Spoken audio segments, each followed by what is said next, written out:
Hello বন্ধুরা, good morning. Life স্মাইলের আরেকটি নতুন ব্লগে তোমাদের সকলকে স্বাগত। আর গর্বে তোমাদের বলবো না যে কেমন আছো বন্ধুরা, আশা করি ভালো আছো কি খারাপ আছো। আমি জানি সবাই গরমে অতটাও ভালো নেই, কারণ আমি নিজেই তো অতটা গরমে ভালো নেই। আর তোমাদের কি বলবো বলো। যাই হোক, তোমরা ভালো থাকার চেষ্টা করো। আর আগের ব্লগেই তোমাদের বলেছিলাম বারবার করে যে নিজের শরীরটাকে সুস্থ রাখার চেষ্টা করো, বেশি করে জল খাও। বারবারই বলছি বেশি করে জল খাও, ওই ডাবের জল, বাতাসার জল, মৌরি মিষ্টি ভেজানো জল, এইগুলো বেশি করে খাও, তাহলে দেখবে শরীরটা অনেকটা ভালো থাকবে। সকালবেলা একবারে রান্নাঘর থেকেই আমার ভিডিওটা শুরু করে দিয়েছি। মেয়ে ওদিকে স্কুলে চলে গেছে। আর আরেকটা ভালো খবর কি বলতো, আজকেই আমার মেয়ের না পরীক্ষা শেষ হয়ে যাচ্ছে। এরপরে আর স্কুল যেতে হবে না, পুরো অনলাইন ক্লাস স্টার্ট হয়ে যাচ্ছে। তা একদিকে সুবিধা হয়েছে কি, ওকে অন্তত গরমে বাইরে যেতে হবে না, এইটা আমি নিশ্চিন্ত। আর ওদিকে তো পরীক্ষা দিতে চলে গেছে, এদিকে আমিও রান্না একদম চড়িয়ে শুরু করে দিয়েছি। সমস্ত সবজি মোটামুটি কাটা হয়ে গেছে। আর এখানে একটু মুড়িটা ঢালা বাকি ছিল, সেটা ঢেলে নিচ্ছি। আর মুড়িটা দেখছো কেমন ঝাঁকি ঝাঁকি ঢোকাচ্ছি। মানে কী বলতো, আমার কদিন ধরে না এরকম হচ্ছে, মুড়ির কৌটো আর আমি ঠিক খুঁজে উঠতে পারছি না। মানে মুড়ির কৌটো কোনোটা বড় হয়ে যাচ্ছে, কোনোটা ছোট হয়ে যাচ্ছে। এটা দেখলাম ছোট হয়ে গেছে, আগেরটা আবার এত বড় ছিল যে আমি কিছুতেই মানে রাখার জায়গা পাচ্ছিলাম না। যাই হোক, যেইটুকু মুড়ি ছিল সেই মুড়িটা আমি বাদবাকিটা রেখে দিলাম, পরে একদিন খেয়ে নেবো। এরপরে দেখো ভাতও হয়ে গেছে। মোটামুটি এখন কটা বাজে, 7:30 বাজে। সকাল সকালেই ভাত করে নিয়েছি। অ্যাকচুয়ালি যত সকালেই ভাত করি না কেন, দুপুরবেলা যখন খেতে বসি দেখি ভাত একদম বেশ গরম। আর গরমকালে অত ভাত গরম না ভালো লাগে না। একদিকে ভাত হচ্ছে আর একদিকে আমি ডাল সেদ্ধও বসিয়ে দিয়েছি প্রেশার কুকারে। আর এখানে আটাটাকে মেখে দিয়েছি, কারণ সকালে আজকে টিফিনে আটা রুটি হবে। আর ওদিকে বেগুনটাকে কেটে নুন হলুদ মেখে রেখেছি, বেগুন ভাজা হবে। আর এখানে দেখো বেগুন ভাজাটা বসিয়ে দিয়েছি। একটার পর একটা গ্যাস আমার চালু থাকছে। কী বলতো, গরমে যত তাড়াতাড়ি পারবো কাজবাজ করে একবারে বেরিয়ে আসার চেষ্টা, আর কিছুই নয়। মানে তোমাদের একটা ভালো টিপস দিচ্ছি, পারলে দুটো গ্যাস বার্নার একসাথে জ্বালিয়ে দাও, দুটো কড়াইতে একসাথে রান্না করে ফেলো, খুব তাড়াতাড়ি রান্না হয়ে যায়। তোমরা আগেও দেখেছো যে আমি দুটো কড়াই কিন্তু দুটো বার্নারে বসিয়ে রান্না করি। মানে তখন করতাম কি বলতো, কোথাও বেরোনোর সময় হলে আগেই চটপট করে রান্নাটা করার জন্য। আর এখন হচ্ছে গরমের জন্য, যে তাড়াতাড়ি যতটা পারবো রান্না করে বেরিয়ে আসার চেষ্টা।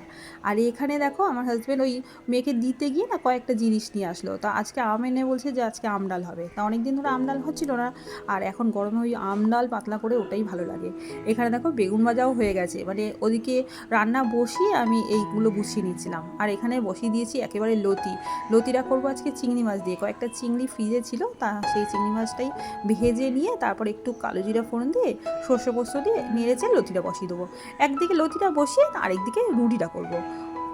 সকালের দিকে এই যে একটা তাড়াহুড়ো, সকালে ব্রেকফাস্ট, দুপুরের লাঞ্চ সবই একসাথে করে নিলে কী বলতো তাড়াতাড়ি হয়ে যায়। আর এখন তো ঘরের কাজ আমার সেরকম করার দরকারও নেই, কারণ এই দিকে রান্নাঘরটার কাজগুলো আমার হয়ে গেলে কি একটা নিশ্চিন্ত, আর আমাকে রান্নাঘরে আসতে হবে না। তারপরে আমি ধীরে সুস্থে ঘরের কাজগুলো করতে পারবো। সেটা অন্তত পাখার তলায় বসেও আমি করতে পারি, কিন্তু রান্নাঘরের কাজ তো আর পাখার তলায় বসে করতে পারবো না। তার জন্য আমি সবসময় কী করি, আগে রান্নাঘরের কাজগুলো করি নিই। আর এখন গরমে তো বিশেষ করে আগে রান্নাঘরের কাজগুলো এদিক ওদিক করে নিচ্ছি। আর দেখছোই তোমরা যে ভিডিওটা কিন্তু আমি এক জায়গায় ক্যামেরাটাকে সেট করে রাখিনি, বারবারই হাতে হাতে ভিডিওটা রয়েছে এবং বারবারই এদিক ওদিক করে একটু একটু করে তোমাদের দেখানোর চেষ্টা করছি। আর এখন করে নিচ্ছি রুটি করে হাজব্যান্ডকে আগে খেতে দিয়ে নেবো, ও বেরিয়ে যাবে খেয়ে দিয়ে, তারপরে আমি ঘরের কাজগুলো আস্তে আস্তে সেরে নেবো। সকালবেলা উঠে একটা প্ল্যান করে নেওয়া হয় ঠিকই, যে কোন কাজগুলো আজকে করব, কোন কাজটার পর কোন কাজটা করব, সব কিছু একটা প্ল্যানে থাকে ঠিকই। কিন্তু সব কিছু কাজ করার সময় দেখবে প্ল্যানটা কাজে খাটে না। মানে এই যে আমি রুটিটা করব এখন, তার আগে লতিটা বসিয়েছি, এই যে এই জিনিসগুলো দেখো, একদিকে লতি হচ্ছে একদিকে রুটি হচ্ছে, এইগুলো তো আর প্ল্যানের মধ্যে করা যায় না। কারণ আমার সুযোগ সুবিধা বুঝে কিন্তু আমি কাজগুলো করব। আমার যেটা এখন মনে হচ্ছে যে এটা করে নিলে সুযোগ হবে বা সুবিধে হবে, বা হাজব্যান্ড এখন বেরিয়ে যাবে, এখন ওর রুটিটা দরকার, রুটিটা করে দিই, এইগুলো কি বলো তো তৎক্ষণাৎ প্ল্যান করে করতে হয়, তাই না? আগে থেকে ভেবে রাখলে কিন্তু এগুলো কিছুই হয় না। আর এখানে দেখো লতিটা আমার হয়ে গেছে, আর একটু হওয়া বাকি আছে। এটা একদম কমিয়ে আমি নিজে খেয়ে নেবো, খেয়ে এসে তারপর আবার তোমাদের সাথে কথা বলছি।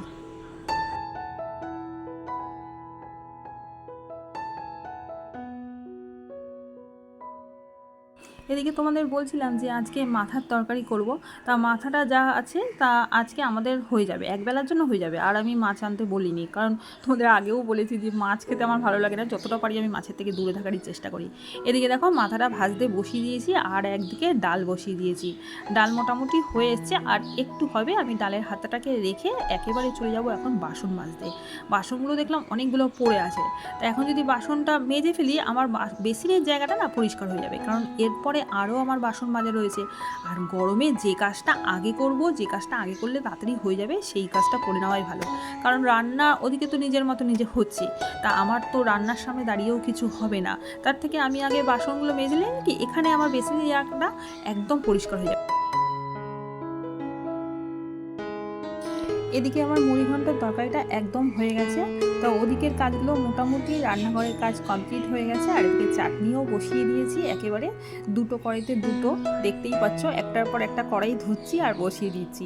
আর এখানে দেখো আজকে করে নিচ্ছি এই রান্নাঘরের যে এই তাকটা রয়েছে একদম সামনে দেখা যায়, এই তাকটা একটু পরিষ্কার করে নিচ্ছি। কদিন ধরেই দেখছি যে এই তাকটার মধ্যে ওই পিঁপড়ে এসে জমেছে, তা এখানে আমি কি করেছি দারচিনি গুঁড়ো দিয়েছি। এই দারচিনি গুঁড়ো কিন্তু পিঁপড়ে যাওয়ার জন্য খুব ভালো জিনিস, তা পিঁপড়েগুলো চলে গেছে কিন্তু ওই নোংরা হয়ে পড়ে রয়েছে, যেহেতু দারচিনির গুঁড়ো ছিল তো ভাবলাম যে এই জায়গাটা পরিষ্কার করে নিই। আমি এখন কি করছি বলো তো, মানে এই গরমে কদিন ধরে আমি এরকম করছি, ছোট ছোট অংশে সব কিছু ভাগ করে পরিষ্কার করছি।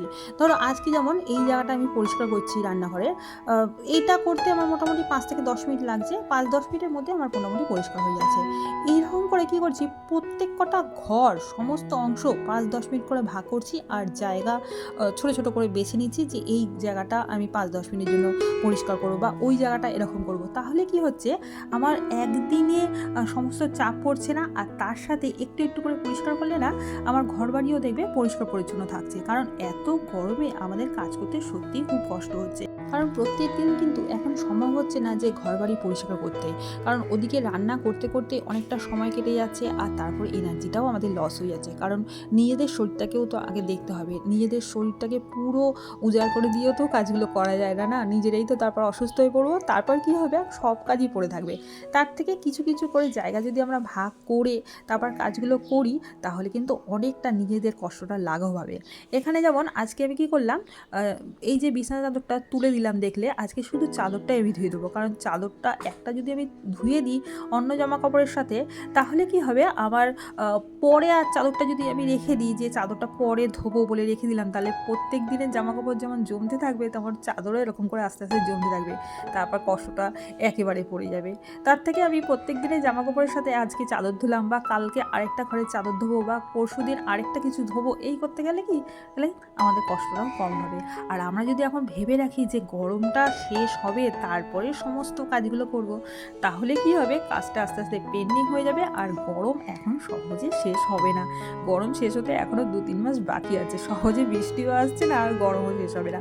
আজকে যেমন আমি করে দিচ্ছি, এখানে এই যে দেখতে পাচ্ছ কম্পিউটার টেবিলটা, এই জায়গাটা ভালো করে পরিষ্কার করে, আর কম্পিউটার টেবিলের পাশেই না একটা ছোট্ট দেয়াল শোকেস আছে, সেই জায়গাটা ভালো করে পরিষ্কার করে নেবো। আর সমস্ত কিছু পরিষ্কার পরিচ্ছন্ন করছি ঠিকই, কিন্তু কী বলতো, আমাদের শুধু তো এই রান্না ঘর পরিষ্কার পরিচ্ছন্ন এইগুলোই আমাদের কাজ না, এছাড়াও তো আমাদের এক্সট্রা কাজ আছে, নিজস্ব কোনো কাজ আছে। তারপরে এই যে সোশ্যাল মিডিয়ার কাজ, এইগুলো আমরা করি, কারণ সোশ্যাল মিডিয়ার কাজ বা যেই কাজই হোক না কেন, সেই কাজে যদি আমরা একটু সময় না দিই তাহলে কিন্তু সেই সব কাজের ইনক্রিজ হবে না। আমরা যেই কাজটা করছি সেটাতে একটু তো সময় দিতে হবে। আজকে যেমন আমি এই সোশ্যাল মিডিয়ার কাজটা করছি, তাই এটাতেও তো আমাকে একটু সময় দিতে হবে। এটা যদি সময় না দিই আমার তাহলে কিছুই ইনক্রিজ হবে না। আর তার সাথে দেখো করে নিয়েছি এই যে দেয়ালের ওপরে ছোটো ছোটো ছবিগুলো আছে, সেগুলো একটু পরিষ্কার করে নিলাম, আর করে নেবো ওই ছোট্ট একটা শোকেস ছিল সেটা। এইগুলো দেখে ভাবছো না যে এর মধ্যে আবার লুচি কোথা থেকে চলে আসলো, তা আবার এত বেলায় আমরা কি দুপুরবেলায় লুচি খাবো নাকি? না না, অ্যাকচুয়ালি কী বলো তো, এইগুলো পাপড়ি বানাচ্ছি। আজকে মেয়ের যেহেতু পরীক্ষা শেষ হয়ে যাচ্ছে, তা এই কদিন ধরে না সন্ধ্যাবেলা ও টিফিন বলতে মুড়ি দুধ বিস্কুট এইগুলো খাচ্ছিল, তা আজকে ওর ইচ্ছা হচ্ছে একটু আলাদা রকম টিফিন খাবে, পরীক্ষা শেষ হয়ে গেছে তাই ওর বায়না হয়েছে। তা ভাবলাম যে বিকেলে না পাপড়ি চাট করবো, তা পাপড়ি চাটের যে পাপড়িগুলো সেই জন্য এখন বানিয়ে রাখলাম, আর বিকেলে এই চাটটা বানাবো। আর চাটটা কীভাবে বানিয়েছি সেটা দেখতে হলে আমার শর্ট ভিডিওটা তোমরা দেখে দিও।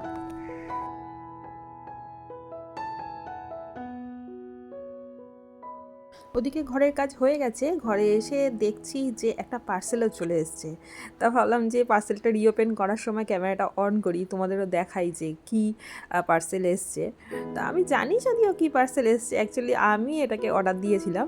দেখে বুঝতে পারছো কি না বুঝতে পারছি না যে এটা কী, খুললে পরেই বুঝতে পারবে যে এই পার্সেলে কী এসছে। অ্যাকচুয়ালি অনেকদিন আগেই আমি এটা দেখেছিলাম, দেখে আমার বেশ ভালো লেগেছিলো। হ্যাঁ, এটা একটা শাড়ি, শাড়িটাই এসছে পার্সেলে। তা পছন্দ হয়েছিল অনলাইনে, একটা শাড়ি বেশ হালকা কালার, আর আমার এইসব কালার পরতে বেশ ভালো লাগে, মানে সাদা তো বিশেষ করে, সাদা প্রচুর পরিমাণে আছে। মাঝখানে ছিল না, তারপর আস্তে আস্তে দেখলাম সাদা শাড়ির পরিমাণটা বেশি হয়ে গেল, আর দেখতে বেশ ভালো লাগছিল বলে এটা কিনে ফেললাম। তা পার্সেলটা দেখে, মানে এই শাড়িটা দেখে বলো যে কেমন হয়েছে, পুরোটাই দেখাচ্ছি। আর এই একটা নীল রঙের যেটা দেখছো সেটা হচ্ছে ওর সাথেই এসছে একটা ব্লাউজ পিস। তা এটা যখন বানানো হবে, যদি পরা হয়, এর মধ্যে পরা হবে কিনা বলতে পারছি না, পরা হওয়ার পরে আমি কিন্তু তোমাদের সাথে অবশ্যই শেয়ার করবো যে কেমন লাগছে। তাহলে বন্ধুরা, আজকের মতো ভিডিওটা এখানেই শেষ করলাম। Tata, by.